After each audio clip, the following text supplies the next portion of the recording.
प्यारे साथियों नमस्कार। स्वागत है आप सभी का आपके प्यारा सा यूट्यूब चैनल अनुसार हिंदी यूट्यूब चैनल पर। मैं उम्मीद करता हूं आप सभी कोई मस्त होंगे। सो प्लीज हंसते रहिए, मुस्कुराते रहिए, स्वस्थ रहिए और मन लगा करके पढ़ाई करते रहिए।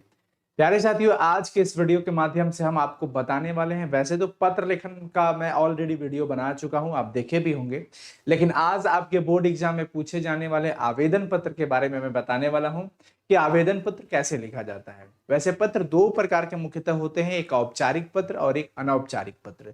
जो अपने सगे संबंधी रिलेशन वाले के लिए, माँ पापा भाई दोस्त, इन सब के लिए जो लिखा जाता है पत्र, उसको अनौपचारिक पत्र कहा जाता है। और औपचारिक पत्र में आ जाता है शिकायती पत्र हो जाता है, आवेदन पत्र हो जाता है, मांग आदेश पत्र हो जाता है, जिसमें आप प्रधानाचार्य को लिखते हैं, किसी बैंक कर्मचारी को लिखते हैं, बिजली विभाग में लिखते हैं, मतलब विभिन्न प्रकार की चीजों को, तो वो हो जाता है औपचारिक। ठीक है, तो आज औपचारिक पत्रों में हम एक आवेदन पत्र की चर्चा करते हैं और आवेदन पत्र कैसे लिखा जाता है इस पे हम लोग चर्चा करते हैं। और आज के बाद आपको कभी दिक्कत नहीं होगा। मेन है कि पत्र में आपको स्क्रिप्ट तो लिखना ही पड़ता है, पर फॉर्मेट क्या होता है, किस प्रकार से लिखना उचित होता है, जो बेहतर मार्क्स मिले, वो जानना बहुत इंपॉर्टेंट होता है। तो चलिए स्टार्ट करते हैं। और प्लीज वीडियो अच्छा लगे तो लाइक जरूर करिएगा, और चैनल पे पहली बार आए होंगे तो प्लीज प्यारे साथियों सब्सक्राइब कर लीजिएगा। स्टार्ट करते हैं, और अभी के बाद आपको कभी दिक्कत नहीं होगा। तो आवेदन पत्र कैसे लिखे, कई सारे बच्चों के मन में ये सवाल रहता है, और ये 5 अंक का सवाल पूछता है। 2 सवाल पूछे जाते हैं अथवा में करके। आपके पास पत्र लेखन में 2 प्रश्न होते हैं अथवा में करके। और मैं आपको बता दूं कि अधिकतर, मतलब कई बार ऐसा पाया गया है कि एक औपचारिक रहता है और एक अनौपचारिक रहता है। तो आज औपचारिक पत्रों में हम आवेदन पत्र, जैसे मान लीजिए कि कुछ भी हो सकता है, अपने प्रधानाचार्य से मतलब फी माफ करने के लिए, या फिर कुछ छुट्टी वगैरह लेना हो तो उसके लिए आप लिख सकते हैं, या फिर खेल कूद के सामान को लेकर के आप लिख सकते हैं। तो जैसे हमने एक फॉर्मेट जो बहुत ही इंपॉर्टेंट रहता है, जो कई बार बोर्ड एग्जाम में सीधे पूछता है, वो ये है कि मासिक शुल्क माफ करने के लिए अपने प्रधानाचार्य को एक पत्र लिखना है। मासिक शुल्क माफ करने के संबंध में, मतलब मासिक शुल्क माफ करने के लिए अपने प्रधानाचार्य को एक आवेदन पत्र लिखें। तो आपको इन कैसे स्टार्ट करना होगा, ये तो क्वेश्चन हो गया। स्टार्ट कैसे करना होगा, कैसे आपको लिखना होगा, इन सारी बातों का आज हम आपको चर्चा करते हैं। देखिए, सबसे पहले पत्र कोई भी हो, सेवा में लिखना तो जरूर है, अभिवादन आपको करना ही है। लेकिन यहां पर औपचारिक पत्रों में हम सेवा में स्टार्ट करते हैं, इससे पहले कि दाहिने तरफ सबसे ऊपर दिनांक जरूर लिखें। यहां पर डेट बहुत जरूरी है लिखना। और फिर आप लेफ्ट साइड में ही बाएं तरफ जो आपका पेज होगा, उसमें बाएं तरफ में सेवा में फिर पद लिखिए कि जिसके पास आप लिख रहे हैं वो किस पद पर हैं। और पद जो होता है वो उच्च पद वाला लिखा जाता है। जैसे अगर विद्यालय में आप लिख रहे हैं तो विद्यालय में जो उच्च पद होता है वो प्रधानाध्यापक का होता है। ठीक है, तो वहां पे आप लिख सकते हैं।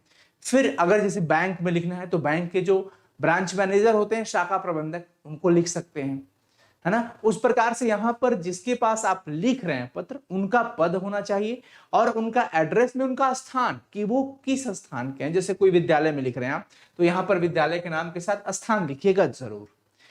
इन सब बातों के बाद आता है विषय, सब्जेक्ट, कि आप पत्र किस संबंध में, किस टॉपिक के संदर्भ में लिखने जा रहे हैं। तो यहां पर जो पत्र लिखा जा रहा है वो तो अपना शुल्क माफ करने के लिए, तो यहां पर लिखना होगा कि शुल्क, मासिक शुल्क माफ करने के संबंध में जो भी आपका टॉपिक होगा, जिससे रिलेटेड आप लेटर लिखने वाले हैं, वो टॉपिक यहां विषय में बच्चों लिखना पड़ता है। ठीक है, उसके बाद महाशय, महाशय से कॉमा देकर के यहां से आपका स्क्रिप्ट तैयार होता है। और कम से कम 3 से 4, मैक्सिमम 5-6 लाइन तक आप अपनी बातों को अपने शब्दों में, जैसे आप जो भी आपका टॉपिक है, कि हाँ हमारे पिताजी बहुत गरीब है, या फिर हमारे फैमिली में 7-8 लोग हैं, मेंबरशिप में मेंबर 8 मेंबर हैं, कमाने वाले सिर्फ पिताजी हैं, उनकी आय बस पारिवारिक खर्चे तक ही सीमित रह पाती है, हमारी पढ़ाई के लिए पैसे कम पड़ जाते हैं। जो भी आपका आइडिया है, जो भी आपका स्क्रिप्ट है, जो भी आप उसमें कंटेंट लिखना चाहते हैं, वो यहां से लिखे। अब चूंकि पूरे कंटेंट को 2 भाग में बांटा जाता है, एक तो यहां से वहां तक अपनी मैटर लिख लिया, उसके बाद हम यहां से पैराग्राफ चेंज करते हैं और यहां से लिखना स्टार्ट करेंगे। इधर नहीं, ये मैं इधर आपको दिखा देता हूं कि इधर नहीं, यहां से फिर अतः महाशय से विनम्र निवेदन है, जैसे लिखा जाता है ना कि अतः महाशय से विनम्र या आपसे विनम्र निवेदन है कि आप हमारी इस कार्य में सहायता करें, इसके लिए मैं आपका हमेशा के लिए आभारी रहूंगा, रहूंगी, जो भी चीज होता है वो इसमें पैरा चेंज करने के बाद आप यहां तक लिख करके पूर्ण विराम जरूर दें। विषय जब आप लिखते हैं तो विषय लिखने के बाद पूर्ण विराम देना बहुत ही अनिवार्य है। तो इस तरीके से लास्ट में आप इधर सबसे नीचे आप लिख सकते हैं सधन्यवाद। सधन्यवाद मतलब धन्यवाद सहित दिनांक लिख सकते हैं सबसे नीचे लेफ्ट साइड में।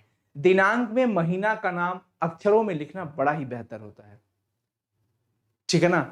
तो जैसे मान लीजिए कि अभी आज कितना तारीख हो गया, 9 तारीख, 9 जुलाई है तो 9 जुलाई लिख देंगे, जुलाई लिख देंगे। 10 जुलाई है तो 10 जुलाई लिख देंगे, 8 जुलाई है तो 8 जुलाई, जुलाई में जुलाई। ओके, तो एक देख लीजिए फाइनली इसका जो लेटर है वो ये है कि सेवा में, फिर यहां पर पद हो गया श्रीमान प्रधानाचार्य, साइंस कॉलेज पटना। तो जो भी आपका कॉलेज है, स्कूल है, वो लिख करके वहां पर जगह का नाम देना है।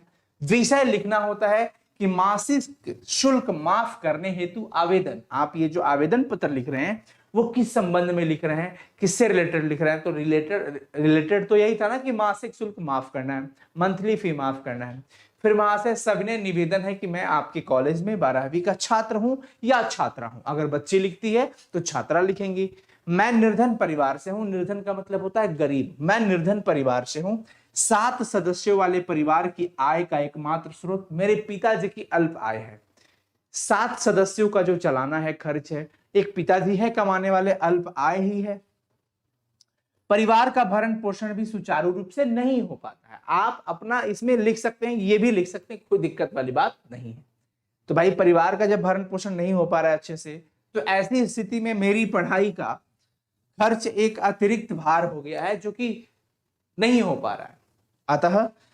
अतः यहां पे छूट गया है, अतः मैं आपसे प्रार्थना करता हूं या करती हूं कि आप मेरा मासिक शुल्क माफ करने की कृपा प्रदान करें या कृपा करें, जिससे मैं अपनी पढ़ाई जारी रख सकूं। आपको मैं पूर्ण विश्वास, क्योंकि आप फी माफ करने की बात कर रहे हैं, तो दुनिया में बहुत सारे ऐसे बच्चे हैं गरीब हैं, लेकिन पढ़ना कौन चाहता है, ये भी बहुत एक अच्छी बात होती है। और यहां पर जो भी प्रधानाचार्य के पास आप लिख रही हैं, तो उनका एक पॉइंट आएगा कि आप उनको यकीन दिलाएं कि अगर मैं आपकी मदद करता हूं, अगर मैं स्कूल का फी जो है माफ कर देता हूं, तो क्या आप इस काम में 100% दे पाएंगे या दे पाएंगी, इस बात का निश्चय विश्वास दिलाइए एक लाइन लिख करके कि मैं आपको पूर्णतः विश्वास दिलाता हूं या दिलाती हूं कि अपने आचरण और पठन पाठन में आपको किसी शिकायत का मौका नहीं दूंगा, मौका न दूंगा।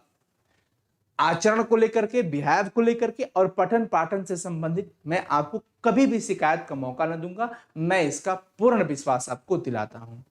उसके बाद आपका आज्ञाकारी शिष्य, आपका आज्ञाकारी शिष्य या शिष्या, लड़की है तो शिष्या लिखेगी, अपना नाम वगैरह जो भी है आप लिख सकते हैं, ABCD जो भी है लिखिए।